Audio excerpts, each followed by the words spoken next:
Ертеде емес, бүгінгі күнде. Бір сиқырлы әлемде мектеп атты киелі шаңырақта Жанар Мамыржановна есімді ерекше жан өмір сүріпті.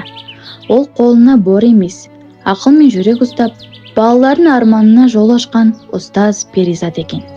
Жанар апай аспаннан түспеген, бірақ оның жүзінен үнемі шапағат нұры төгіліп тұрады. Дауысы жұмсақ, сөзі терең.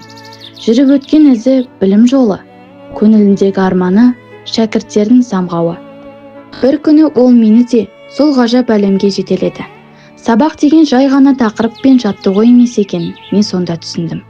Әр сабағында ол бізді түрлі өлкелерге саяхатқа шығарады. Кейде Абайдың дана сөзімен ой толғатамыз. Кейде Сәкеннің серілік бейнесін көз алдымызға елестетеміз.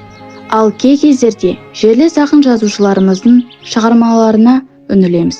Жанар апай тарихты да, әдебиетті де, өмірдің өзін де тереңнен ұқтырады. Ол бізге білім асыл қазына, оны ешкім тартып ала алмайды. Тек тынымсыз еңбек пен шексіз сүйіспеншілікпен ғана меңгере аласыңдар дейді. Шаршаған шағымызда дем береді, жетістігімізге шын қуанады. Қатемізді сабырмен жөндейді. Ұстаз ғана емес, ақылшы, сырлас, қамқоршы. Тіпті кейде біз үшін екінші анамыз іспетті.